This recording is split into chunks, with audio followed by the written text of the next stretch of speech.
नमो नमः विद्यार्थियों। आज हम हमारी सेमूषी प्रथमो भागः नवम कक्षाया का सप्तम पाठः प्रत्यभिज्ञानम के प्रश्नों के उत्तरों को पढ़ेंगे व समझेंगे। एक पदेन उत्तरम लिखत, एक पद में उत्तर लिखिए। हमारा पहला प्रश्न है, कह उमावेश मी वाश्रितः भवति। किसने उमा का वेश धारण किया था, अर्थात स्त्री का रूप धारण किया था? तो किसने किया था? बृहन्नला ने। हरः, जैसे हम हर भी कहते हैं। ख है, कस्य अभिभाषण कौतूहलम महत् भवति। कौन जो है वो बहुत ज़्यादा बोल रहा था, या हम कह सकते बहुत ज़्यादा वाचाल था वहाँ पर। तो कौन था? बृहन्नला। तीसरा है, अस्माकं कुले किमनुचितम। हमारे कुल में यह अनुचित है। तो क्या कहना अनुचित है? आत्म प्रशंसा, खुद की प्रशंसा करना अनुचित है, मतलब यह उचित नहीं है। प्रश्न क्रमांक घ, कह दर्प प्रशमनम कर्तुमिच्छति। कौन घमंड चूर करना चाहता था? तो कौन घमंड चूर करना चाहता था? विराट राजा। जब अभिमन्यु को राजा के सम्मुख ले जाया जाता है तो अभिमन्यु उनको प्रणाम करने से इनकार कर देता है। तो उस समय राजा जो रहते हैं वो यह सोचते हैं कि मैं इसका घमंड जो है वो चूर चूर करूँगा। प्रश्न क्रमांक अंग, कह अशस्त्र आसीत्। कौन बिना शस्त्र के था? तो भीम सेनः। कया गोगृहणम अभवत्। किसकी गायें जो थी वो चोरी हो गई थी? तो कौरवों की भी बोल सकते हैं, और यहाँ पे अभिमन्यु की भी हम कह सकते हैं। उसके पश्चात है प्रश्न क्रमांक 6, कह ग्रहणम गतः आसीत्। तो किसको बंदी बना लिया गया था? तो सौभद्र या फिर अभिमन्यु को। सौभद्र से अर्थ है सुभद्रा का पुत्र। तो क्या था? अभिमन्यु। कौन था वहां पर? अभिमन्यु। प्रश्न क्रमांक 2, अधोलिखितानां प्रश्नानाम् उत्तराणि संस्कृत भाषया लिखत। अर्थात अधोलिखित प्रश्नों के उत्तरों को संस्कृत भाषा में लिखना है। प्रश्न क्रमांक, भट्टः कस्य ग्रहणम अकरोत्। भट्ट ने किसको ग्रहण किया था, अर्थात किसको पकड़ा था? तो भट्ट ने सौभद्रस्य ग्रहणम अकरोत्, अर्थात भट्ट ने अभिमन्यु को पकड़ा था या ग्रहण किया था। अब अभिमन्युः कथं गृहीतः आसीत्। अभिमन्युः वञ्चित्वा गृहीतः आसीत्। कः वल्लभः बृहन्नलयो प्रश्नस्य उत्तरं न ददाति। किसने वल्लभ और बृहन्नलयो के प्रश्नों के उत्तर को नहीं दिया था? तो अभिमन्युः वल्लभः बृहन्नलयो प्रश्नस्य उत्तरं न ददाति। अभिमन्यु ने वल्लभ और बृहन्नला के प्रश्नों के उत्तर को नहीं दिया था। प्रश्न क्रमांक, अभिमन्युः स्वग्रहणे किमर्थ आत्मनं वंचितम् अनुभवति। उत्तर है, अभिमन्यु स्वग्रहणे आत्मनं वंचितम् अनुभवति यत् सः अशस्त्रः गृहीतः। देखिए, अभिमन्यु ने खुद को क्यों सौंप दिया था? क्योंकि जो सामने वाला सिपाही था वो भी बिना शस्त्र के था, और उस समय अभिमन्यु ने भी शस्त्र त्याग दिए थे, इसीलिए उसने खुद को आत्मसमर्पित कर दिया। उसके पश्चात अंग है, कस्मात् कारणात् अभिमन्यु गोग्रहणम सुखांत मन्यते। किस कारण से अभिमन्यु ने गायों की चोरी को सुखों का रूप माना है, अर्थात सुखी माना है? तो उसका उत्तर है, अभिमन्यु गोग्रहणम सुखांत मन्यते यतः अनेनैव तस्य पितरः दर्शिता। देखिए, अभिमन्यु ने गायों की चोरी को सुखी इसीलिए माना है क्योंकि इसी कारण से उसे अपने पिताजी के दर्शन हुए। साथ ही साथ उसके जो मध्य पिता है और जो बड़े पिता है उनके भी दर्शन हुए। प्रश्न क्रमांक 3, लिखित वाक्येषु प्रकटित भावम चिनोद। यहाँ पर निम्नलिखित वाक्य दिए गए हैं, उसमें प्रकटित भाव को चुनकर आपको बताना है कि कौन सा भाव जो है वो उचित है। प्रश्न क्रमांक, भो को नु खल्वेशः येन भुजेक नियंत्रितो बलाधिक्येनापि न पीड़ितः अस्मि। देखिए, उसमें क्या कहा गया है कि अरे ये कौन है बहादुर, जो ये कौन है जिसको इतनी भुजाओं में जकड़ के रखा है, फिर भी इसको कोई पीड़ा नहीं हो रही है। तो कैसा भाव है ये?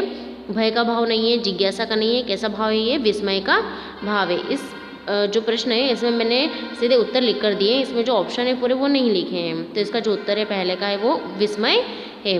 उसके बाद कथम कथम अभिमन्युर्नामाहम। कैसे कैसे आपने मुझे नाम से पुकार लिया, है ना? कैसे कैसे मुझे अपने नाम से पुकारा? तो इसका उत्तर है स्वाभिमान। ये जो उसने जवाब दिया अभिमन्यु ने वो कैसे दिया है? स्वाभिमान में दिया है। उसके बाद है प्रश्न क्रमांक कथम माँ पितृवदाक्रम्य स्त्रीगताम कथाम पृच्छसे। तुम कैसे मेरी माता के बारे में पूछ सकते हो? क्या तुम मेरे पिता हो? क्या मेरे तुम कोई बंधु हो जो मेरे माता के बारे में पूछ रहे हो? तो कैसा भाव है ये? क्रोध का भाव है। धनुस्तुते दुर्बले एव गृहीते मम तु भुजो एव प्रहरणम, अर्थात धनुष से विहीन या फिर बिना शस्त्र के जो था, लेकिन उसकी भुजाओं में इतना जो दम था कि वो सारे शस्त्रों से बढ़कर था। तो ये कैसी बात है? ये एक शौर्य की बात है।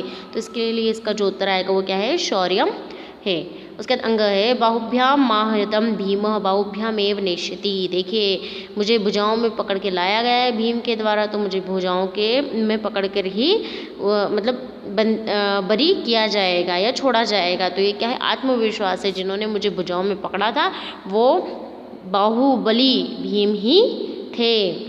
दिष्टया गोगृहणम स्वंतम पितरो येन दर्शिता। तो कैसा है? भले ही देखिए गायों की चोरी हो गई, लेकिन उसका सबसे अच्छा जो कार्य था, सबसे अच्छा जो प्रभाव था वो क्या था? कि उनको उनके पिता के दर्शन हो गए। तो ये कैसी बात थी? ये हर्ष की बात थी। प्रश्न क्रमांक 4 यथा स्थानम रिक्त स्थान पूर्तिम कुरुत।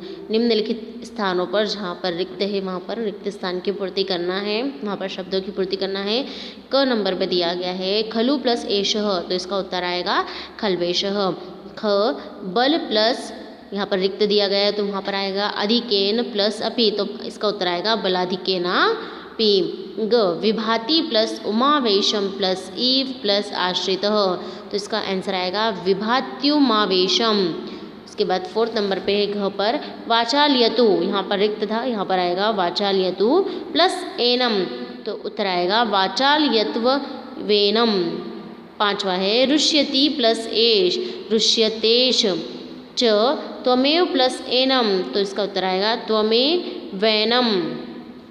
6 यातु प्लस इति जो है वो रिक्त था, वहाँ पर आएगा इति यात्विति। ज है धनंजयाय प्लस इति, तो इसका उत्तर जो होगा वो है धनंजयायेति। प्रश्न क्रमांक 5 अधोलिखितानि वचनानि कः कम प्रति कथयति। देखिए अधोलिखित जो शब्द दिए गए हैं, वाक्य दिए गए हैं, वो किसने किससे कहे थे? तो पहला है कथमिदानीं सावज्ञमेव माम हस्यते, आप मुझ पर क्यों हंस रहे हो? तो ये किसने कहा था? अभिमन्यु ने कहा था। किससे कहा था? बृहन्नला से कहा था। ख है अशस्त्रेणत्यभिधीयताम। देखिए क्या कहा है उसने कि बिना शस्त्र से मुझे पकड़ा गया है। किसने कहा? अभिमन्यु ने भीमसेन से। तीसरा है पूजन तमस्य क्रियताम पूजा, पूजने योग्य जो है उसकी पूजा कीजिए। किसने कहा? राजा ने। किससे कहा? उत्तर उसके पुत्र से कहा। राजा ने उसके पुत्र उत्तर से कहा।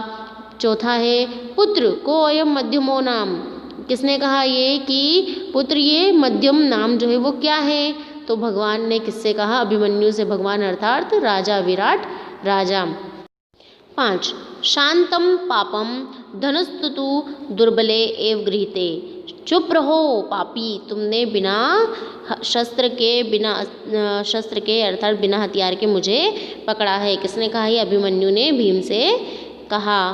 प्रश्न क्रमांक 6 अधोलिखितानि स्थूलानि सर्वनाम पदानि कस्मे प्रयुक्तानि। देखिए यहाँ पर स्थूल पद मतलब यहाँ पर कुछ ऐसे शब्द दिए गए हैं जहाँ पर सर्वनाम पद का उपयोग किया गया है, सर्वनाम शब्द का उपयोग किया गया है, वो किसके लिए था वो हमें यहाँ पर बताना है। कस्मे में देखिए यहाँ पर चतुर्थी विभक्ति का प्रयोग किया गया है। हमारा पहला वाक्य है वाचाल्यतु एनम आर्य। देखिए एनम शब्द का प्रयोग किया गया है, तो एनम के जो था वो किसके लिए प्रयोग किया गया था?